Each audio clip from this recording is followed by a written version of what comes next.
Hello, everyone. I am Dr. Iyakirogode, and I'm the lead consultant at Epico Publishing and Education Consults. I'm also the founder of the Tech in Teaching Titans Africa. And in this video, I'll be talking about something incredibly important for all educators, your digital footprints. We'll cover why cleaning your digital footprints matters, common pitfalls to avoid, and most importantly, actionable steps you can take today. Let's dive into it. So why are we even having this conversation about digital footprints? Well, the line between our personal and professional lives have really been blurred online, and that's the truth.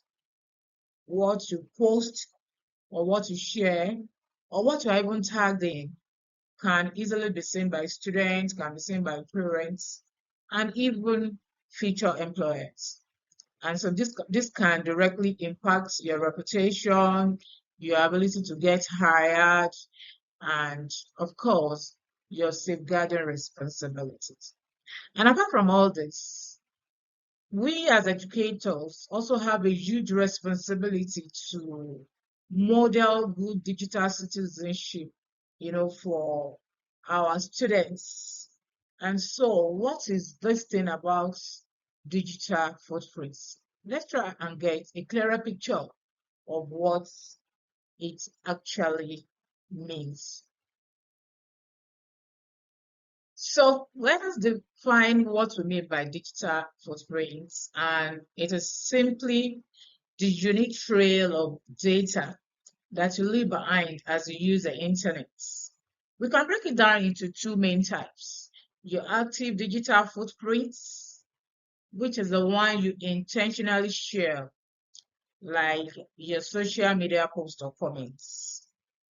And then we have your passive digital footprints, which is the data that is collected about you without your direct input, like browsing history or location data. Both are actually very important, but the passive footprints can be trickier, to navigate, can be trickier to manage because it is less obvious. And why do we need this distinction? Why does it matter so much for us as educators? Let's explore that in the next slide. Okay, so now that we know about active and passive footprints, it is clear that for educators, the stakes are particularly high because we hold a position of public trust and our professional standards extend to our online conduct. That's the truth. So this simply means that maintaining clear boundaries with students, like avoiding friending them, quote unquote, on personal social media is very important. Your digital footprint also impacts your employability, as many schools now check online during hiring. And, fundamentally, our online actions have significant safeguarding responsibility. We are going to explain that in a moment. So, what are some of the specific risks that teachers often overlook in this complex digital landscape? So, we are going to be taking a look at, some of those pitfalls that educators should be aware of. Given the unique challenges that we face as educators, it's actually very easy to overlook some certain aspects of our online lives. Many of us have old social media posts or photos that seem harmless at the time of posting, but that could be viewed differently today. Friends or family might tag you in content that doesn't align with your professional image. And then we need to be asking ourselves some questions. For example, ask yourself, are your personal profiles too public? Because this can blur the lines between your private and your professional life. And outdated search results can also surface. And student friend requests, for example, on personal social media can lead to awkward situations. So these are some of the things that we need to be vigilant about.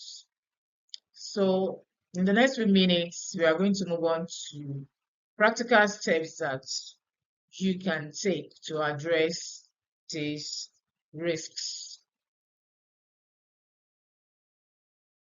Yes, so I'm going to be highlighting the first set of things that we can do, quickly in order to take control of our digital footprint, space on the internet.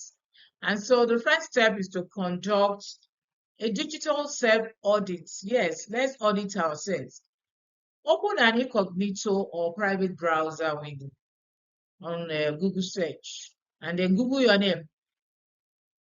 Check not only the web results, but also the images. Those ones are very important.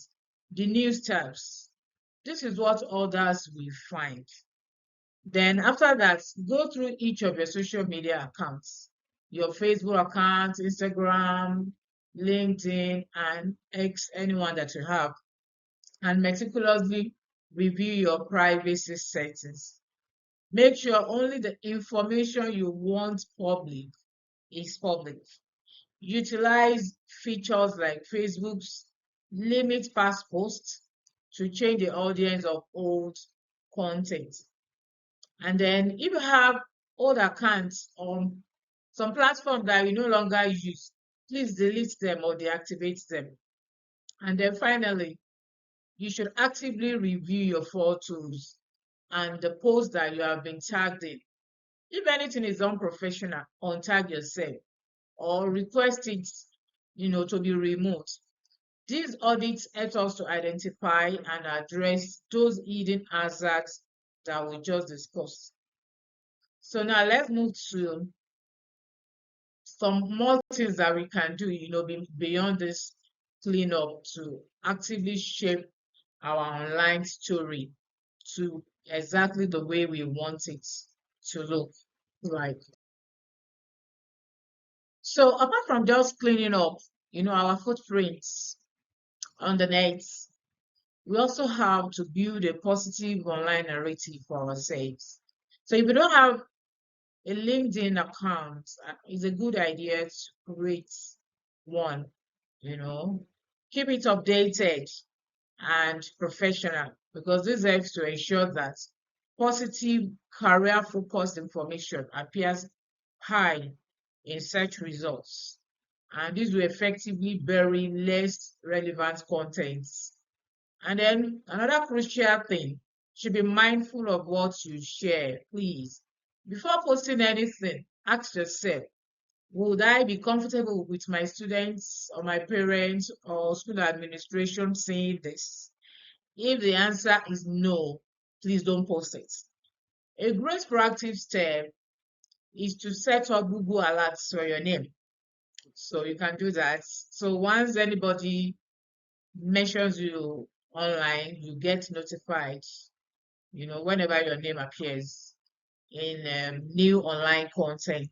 And this will allow you to monitor your footprints continuously.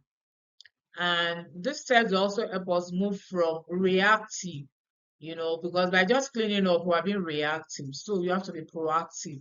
And when you proactive reputation management, that means you are taking control of your digital narrative. So please remember, different platforms have different nuances, and we have to keep all this at the back of our mind. So for example, for Google search, beyond self-auditing, you can request the removal of outdated content via Google search. Yes, we can do that. And that is, you go through the console. If it meets their criteria, they remove it.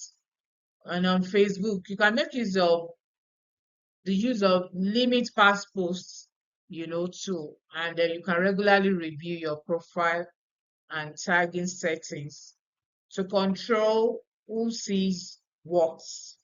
And then on LinkedIn should be your professional showcase. Keep it updated.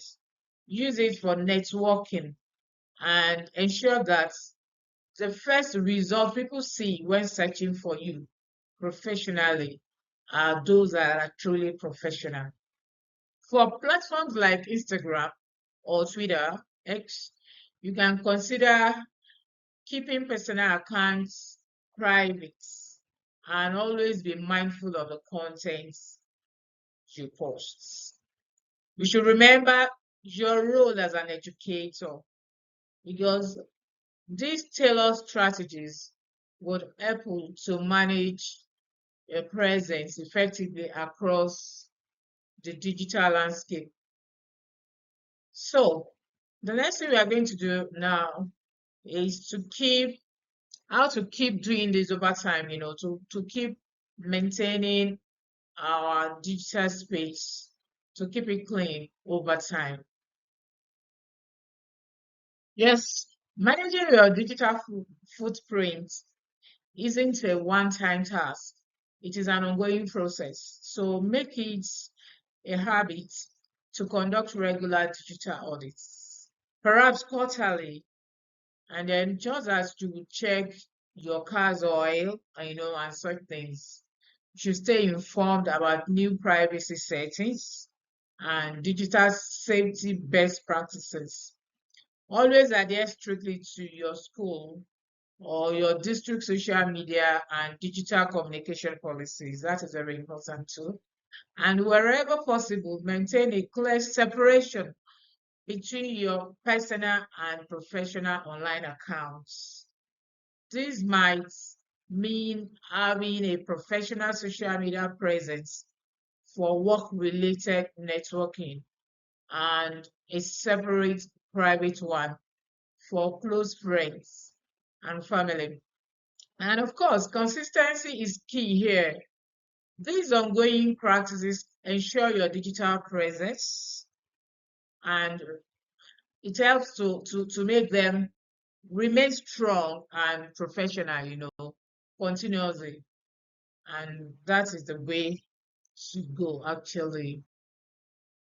So I'll be concluding this session on a note of reflection, and I'd like you to reflect on some key questions. First, consider this. If a student saw your last 3 social media posts, how would it change their perception of you? This will help you to gauge your current online persona. Secondly, what is one specific action you can take this week to improve improve your digital footprints? So let's start today. Take one tangible step, today. And lastly, a broader question for discussion, and I would love you to drop your thoughts in the comments section. How do you balance your personal freedom of expression online with your professional responsibilities as a teacher? Yes, let's ponder on that and drop our comments. Of course, there is no single right answer to it, but it is a crucial consideration, for all of us. Thank you so much for listening.